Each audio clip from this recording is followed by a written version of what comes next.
What's up guys, it's Bucky. Welcome to your 17th Java tutorial. In this tutorial I'm going to be teaching you guys about something called a constructor. Now what a constructor does is it allows you to initialize variables as soon as you create an object. So for example, whenever you created this variable right here, as soon as you created your object, let's go ahead and do that right now. Tuna, let's make one called tuna object like before, equals new tuna, and of course we had empty brackets. As soon as we did that and tried to use our object, such as tuna object saying, and what we would do if we ran this, it said your first girlfriend is null, and this would be because whenever we try to use girl name, it didn't have a value yet. Well, what a constructor allows you to do is give this variable a value as soon as you create your object. So let me show you guys how to make a constructor, and then I'll talk you guys through it one more time exactly what it does. Now, how you make a constructor is pretty much exactly how you make a method. The only difference is the method's name has to be the exact same thing as the class name.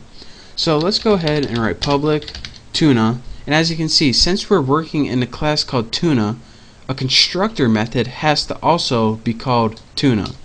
So let's go ahead, and what I want this to do is assign a value to this string variable, girl name. So let's go ahead and write string name, of course.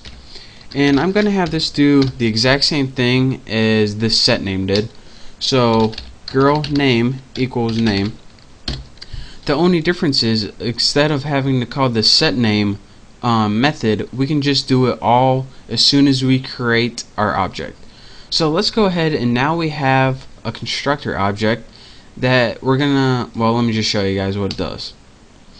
So instead of before, whenever we use empty parameters right here, we can use those parameters to pass an argument such as Kelsey. Now let's go ahead and run this, and it says your first girlfriend was Kelsey. So that is really a simple way of how you can use a constructor. Let me talk you guys through this one more time, and then I'll show you guys another neat little trick. And if you want to initialize a variable as soon as you create your object, such as this, all you have to do is create a method and name it the exact same thing as your class. And all you have to do is put whatever you want to initialize in here, and then whenever you create your object, instead of leaving those parameters empty, just put your argument in there, and that'll go to your constructor and initialize all those variables for you. So if you're saying, alright, why is building a constructor even remotely useful? Why couldn't I just leave those empty like before and use this little method right here later on? Well, say you had more than one object. So say you had another object called tuna object 2. And another thing I want to point out, I don't know if I told you guys this before, but every time you have an object, it has its own set of variables. So for example, say you have something in this one called Nicole. That was the name of my second girlfriend, appropriately named tuna object 2. And say you have tuna object 2. This variable that is, what was it called? Girl name.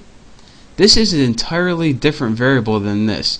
These two objects, they can't see each other's variables. So that's the kind of beauty of creating object. It gets its own set of variables. So now this object can have output saying, and now you can also have a saying for tuna object 2, not 21, saying. And let's see what this one does right here. It says your first girlfriend was Kelsey, your first girlfriend was Nicole. So let me give you guys a rundown one last time. The first thing you did is create a constructor, and again you did that by naming a method the exact same thing as a class. What this constructor allowed you to do is allowed you, as soon as you created an object, and we created two of them right here, it took that value and passed it into girl name. And from there you can just use a girl name anytime you want to use that object.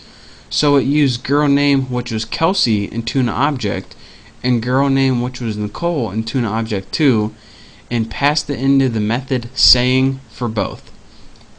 So again, that's not as important as how to create an object, or excuse me, a constructor. And again, one last time, what a constructor does is it allows you to initialize variables as soon as an object is created. So that's your real quick tutorial on how to use a constructor and what it does, and we'll be coming across that later on, and it'll be get easier and easier as I'll show you guys how to use it in a more useful application. But for now, I just wanted to show you guys the basics. So thank you guys for watching. Make sure to subscribe to my channel. Make sure to check out all my contests, and I guess I'll see you next tutorial.